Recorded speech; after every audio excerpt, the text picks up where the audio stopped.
Okay, I'm hoping you can hear me now. I have my little mic, I think, positioned pretty well. Maybe I should put it closer to my face. I don't know. I have it down on my sleeve right now. So, yeah, this is it, I guess. This would be my first attempt at collecting uh,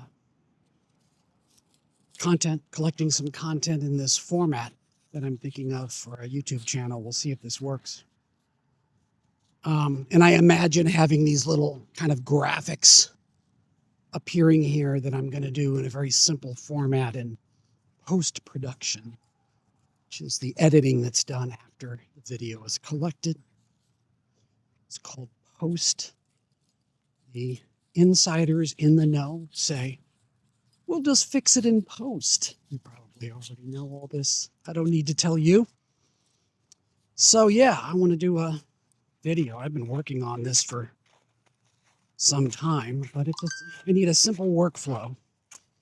And I've been inspired by some other YouTubers, and I'm going to share some thoughts on them as well. Simple workflow. I want to get it down to 4 hours of work a week. I'm going to publish on Sundays or Saturdays on the weekends to start with, to see if I can get this thing going. And this is going to be obviously a walk and talk format. So I'm going to walk. I'm walking the dog here. Let's see if I learned a little trick on this camera. Oh, where is he? There he is. There's our little doggy. That's Blaze. Say hi, Blaze. Blaze is sniffing in the snow. So, yeah, that's for that.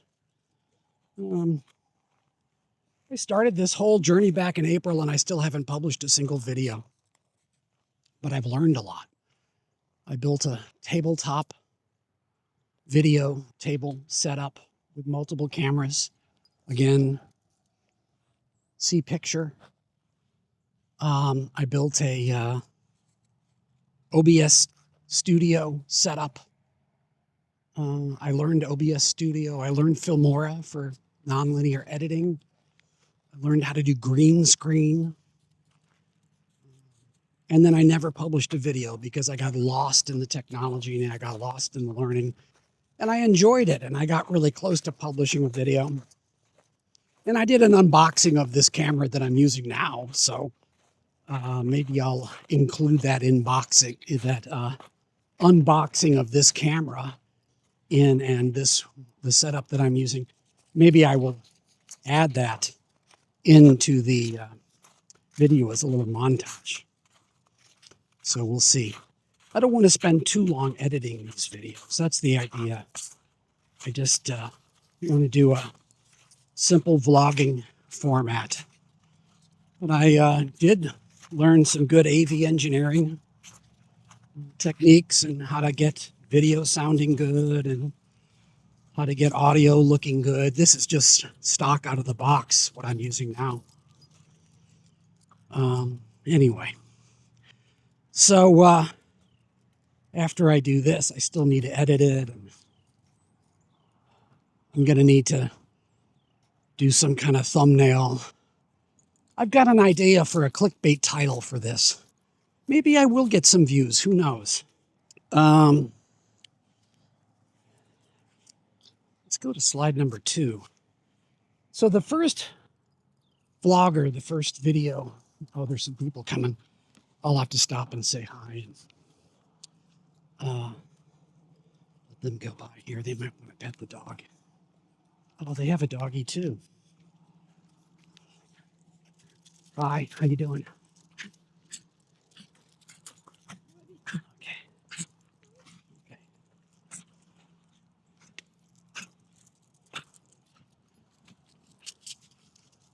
They didn't want to stop. Not super friendly or anything, so that's good. I don't think there'll be a lot of people on the trail today. That's not always going to be the case. First guy, I don't even remember how I started watching this guy. His name is Jessewells. He singer-songwriter, hails out of Fayetteville, Arkansas. And did a couple songs that fell onto my recommended feed on YouTube, and I watched it, and I liked his music, and started looking into him to see if there was any other music that maybe of his that I might like. And he used to have this band called Wells. He was previously on the band trying to get signed track. So that was kind of what his goal was, and kind of the classic band trying to get signed track, which is hard to do these days. And he didn't look very happy. This is about 6 or 8 years ago. He looks older than he does now. 6 or 8 years ago, he looks older than he does now. I'm sure he doesn't like that picture. I think he even referred to it in some of his lyrics.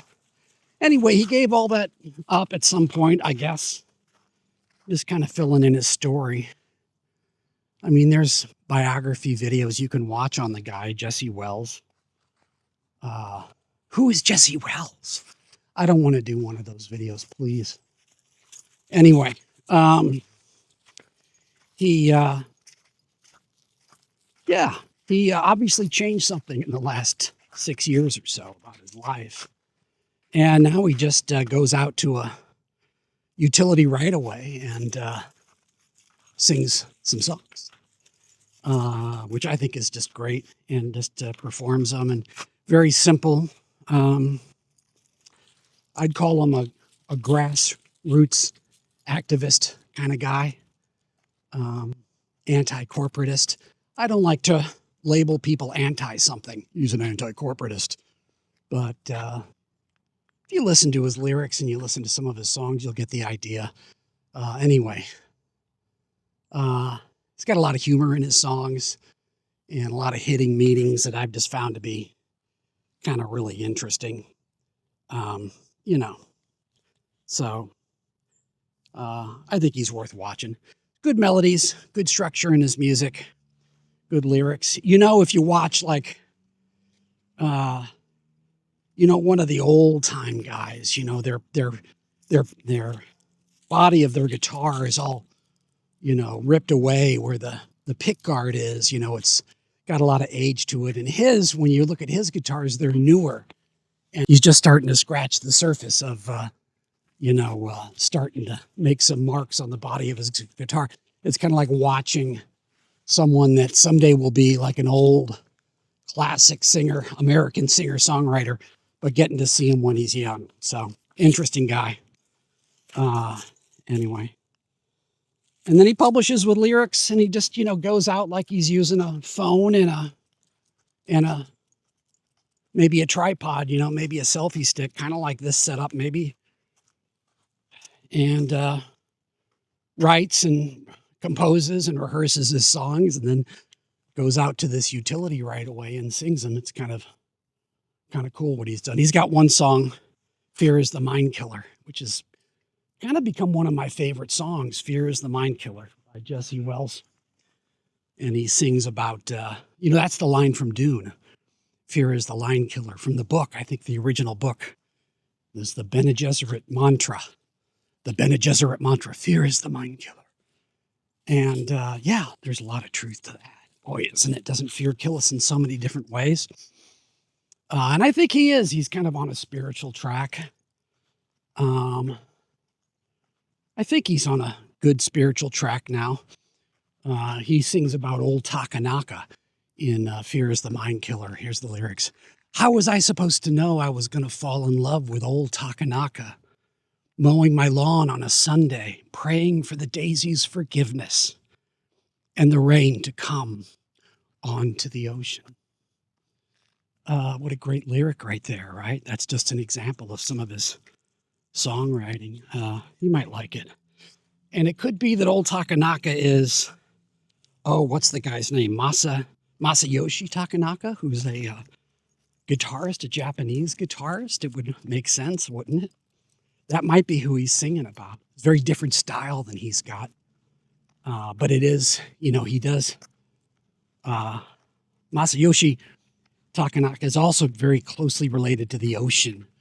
I think he even maybe refers to it as ocean music, but virtuoso guitarist, also a great person to listen to. So Jessewells and Masayoshi Takanaka. But the weird thing is, the word Takanaka, there's someone else coming. I'm going to have to stop here in a minute and adjust a little bit. Give me just a second here.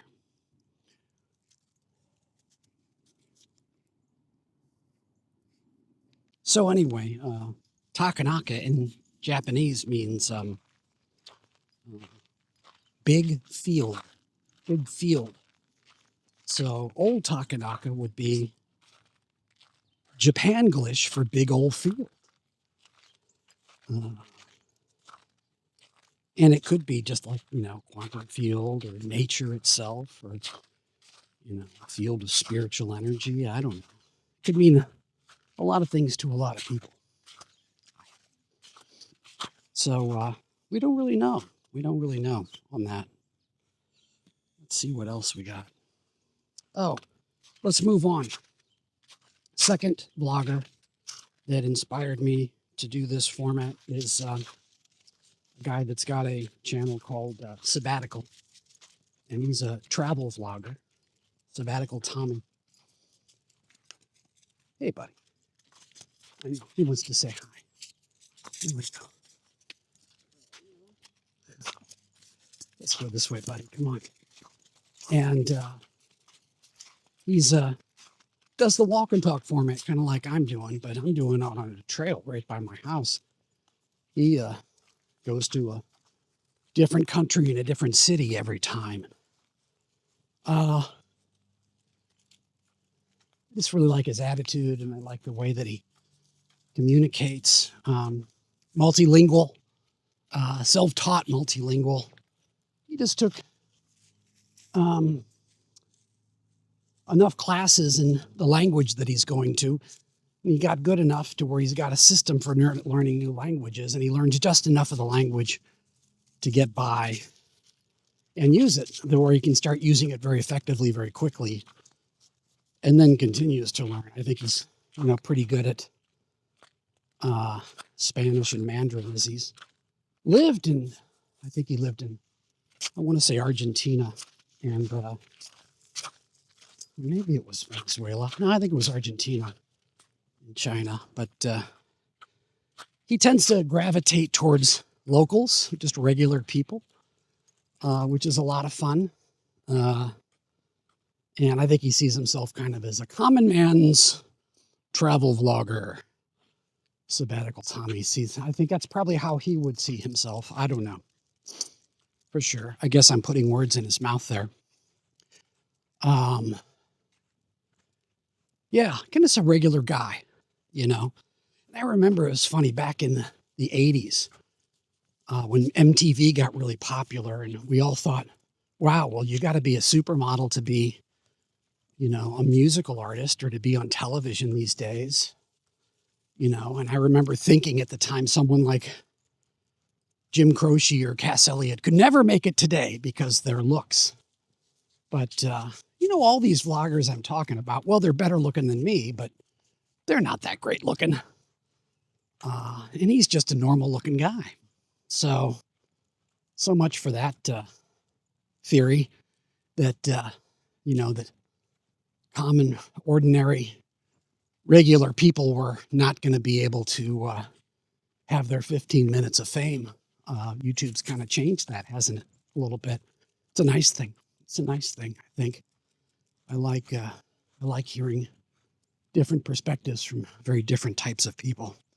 So anyway, I found out about this guy, Sabbatical Tommy, because he got arrested in Russia. Oh, it's a great story too. And he had to do the story.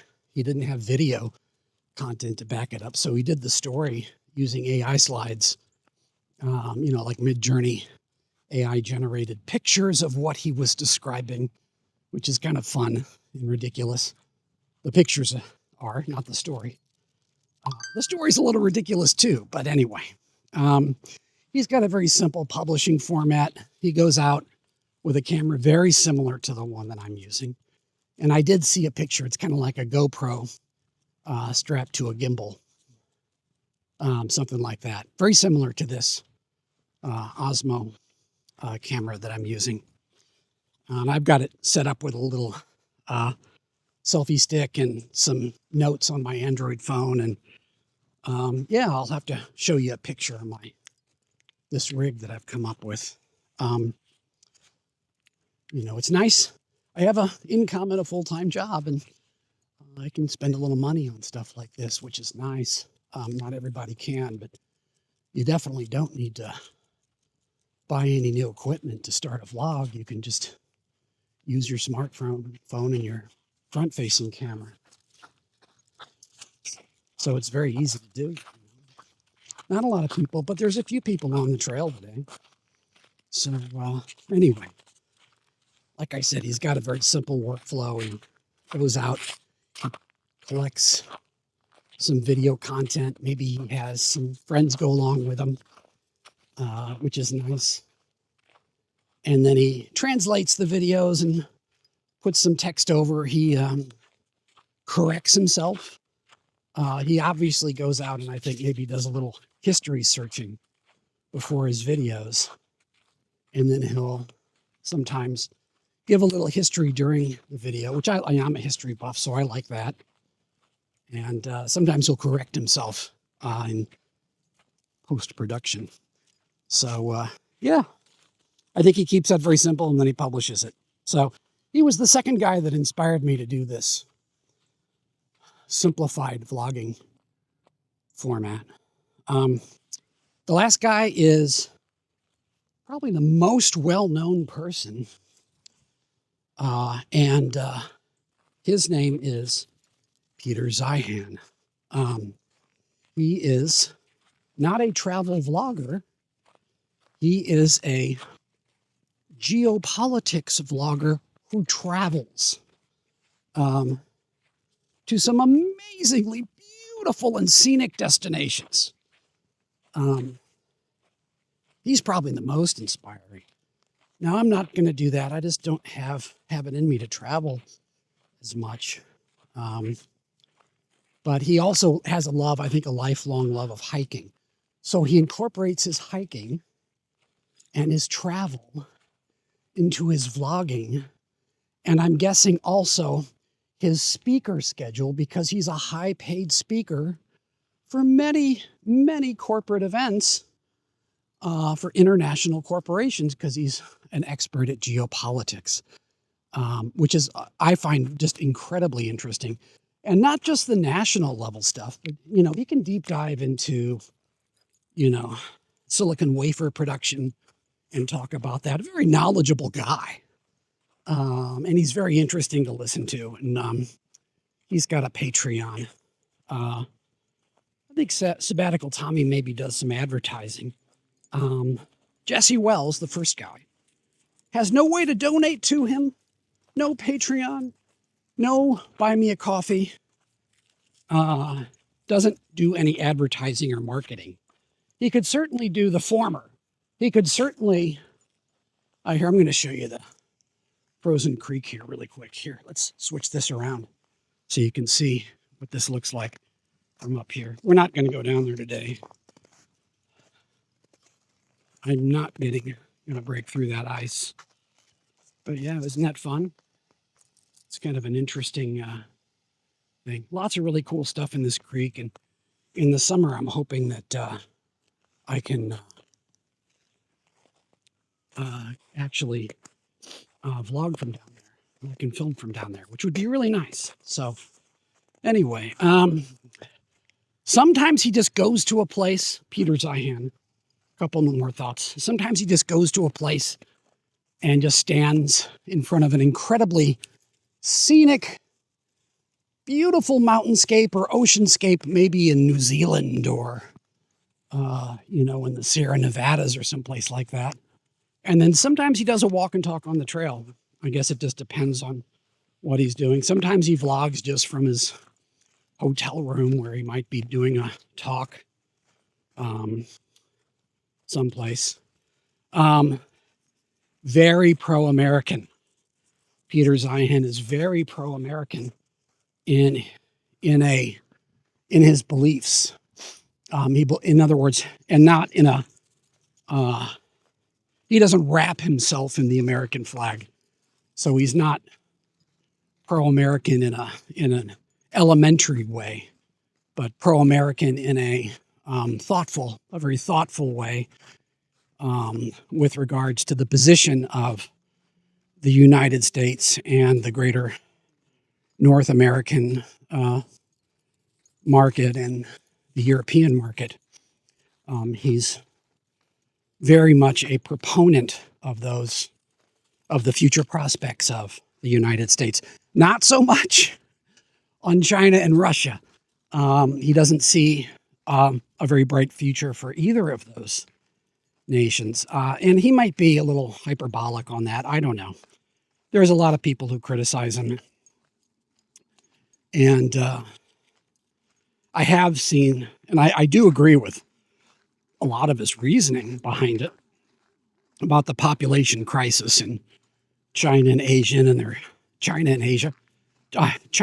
and Russia. The population crisis is there. They're kind of upside down and they're running out of young people. But there could be black swan events that I'm not sure that he's always taking into consideration. I don't know. Forecasting is a very difficult thing to do, so I'm not going to blame it for that. So, yeah, I don't know. If no one watches this video, I don't even know how long it is now. Oh, I went on way too long. I'm sorry. You don't have to watch the whole thing if you don't want to, but like and subscribe, do that, and then you can stop watching if you want to, if this is going on too long. Maybe no one's going to watch this. That's okay. If not, I'll probably just lose interest. I've got some really great and funny stories to tell. I started this process because of some health issues. I'm not going to go into this. I don't want this to be a my bursitis channel where I'm always talking about my health. That wouldn't be something I would want to watch. I don't envision it making any money, but if it does, I'll monetize it strictly because one thing I'm driven by and motivated by is obligations. So if I feel obligated to make these videos, if I were to have subscribers or people asking me to publish videos, I would feel more obligated to do so. And this might be more success. Otherwise, what you're going to run into is no channel at all if I don't publish this one. Hopefully that won't happen. Who knows? Let's see. Anyway, thanks for watching. Like I said, like and subscribe. Now I've asked twice. Do I sound desperate? I don't know. I don't know. Have a good one.